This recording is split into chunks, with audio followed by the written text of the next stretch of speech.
আচার দেখলেই তো মুখে পানি চলে আসে, তাই না?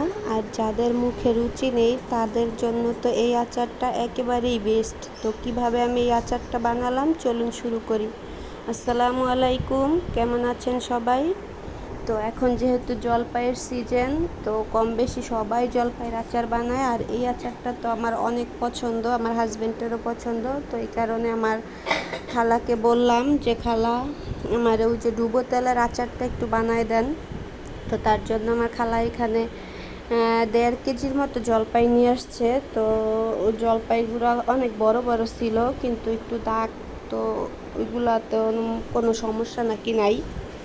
তো সব জলপাইয়েরগুলা বোটা আমি ছিঁড়ে পরিষ্কার করে ধুইয়া তারপরে এখানে এই যে চিলি চিলি করে কাইটা নিছি। দেখলেই বুঝতে পারতেছেন এক একটা জলপাই মানে সাইজ অনুযায়ী আমি 4টা 5টা করে দাগ দিয়ে নিছি শরীরে আর কি। তারপরে এখানে শুধু সরিষা আর হলুদ আর লবণ দিয়া একটু মাখাই নিছি। তো একটাই যেহেতু ধরতেছে না, এই কারণে একটা প্লেট আর একটা ট্রের ভিতরে দিয়া নিলাম। আর যেহেতু ঢাকা শহর রোদ পাওয়া খুবই কঠিন, ছাদও খোলা থাকে না, তো এই কারণে এগুলা এখন গ্যাসের চুলার নিচে আর কি রাইখা দিব। তো গ্যাসের চুলার নিচে এটা কমপক্ষে দুই দিনে এটা শুকাইছে।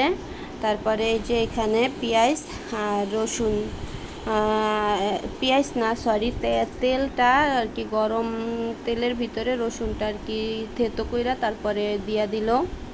তো ভিডিওটা যারা দেখতেছেন দয়া করে একটা লাইক দিয়ে দিবেন।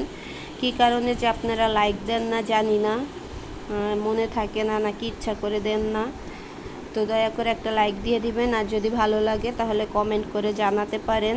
আর তারপরে এখানে দারচিনি দিছে, শুধু দারচিনি আর তেজপাতা দিছে, অন্য কোনো মশলা না, দারচিনি আর তেজপাতা দেওয়ার পরে সুন্দর, যেহেতু সরিষার তেল তো এরকম উপরে ফেনা ফেনা উঠবে, এটাই স্বাভাবিক।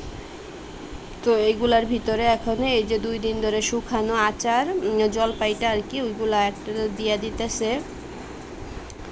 তো এইগুলা দিয়ে দেওয়ার পরে সুন্দর করে তেলের সাথে মিশাইতেছে, আপনারা দেখলেই বুঝতে পারবেন। তারপরে এখানে শুকনা মরিচ দিছে আর কি, শুকনা মরিচটা গরম তেলে দিলেই আর কি, এটা যেহেতু গরম তেলের ভিতরে থাকবো ওইটা এমনিতেই কালার চলে আসে। তারপরে এখানে সরিষা বাটা দিতেছে, আমাদের এখানে যেহেতু 1.5 কেজি ছিল, তো ওই আন্তাজে আর কি পরিমাণ কইরা এখানে সরিষা বাটাটা দিয়া দিল। তারপরে এখানে হলুদের গুঁড়া, মনে হয় আদা বাটাটা দেয় নাই, তো হলুদের গুঁড়া আর ধনিয়ার গুঁড়া জিরার গুঁড়াও দিছে, ওইটা সম্ভবত কোনো কারণে স্কিপ হয়ে গেছে। তো তারপরে অনেকক্ষণ জাল করার পরে এই যে ফাইনাল লুক। আর এটা কিন্তু তারপরে 2 দিন পর্যন্ত এই কড়াইতে ওই তেলের ভিতরে ডুবানো ছিল আর কি, যাতে সুন্দর করে তেলটা মশলাটা আর কি জলপাইয়ের ভিতরে ঢুকে। তো যারা যারা করতে চান আমার রেসিপিটা ফলো করে করতে পারেন, আশা করছি ভালো লাগবো। আর যদি ভালো লাগে তাহলে আবারও বলতেছি একটা লাইক কমেন্ট করে যাবেন, আর নতুন কেউ দেখে থাকলে চ্যানেলটা সাবস্ক্রাইব করবেন।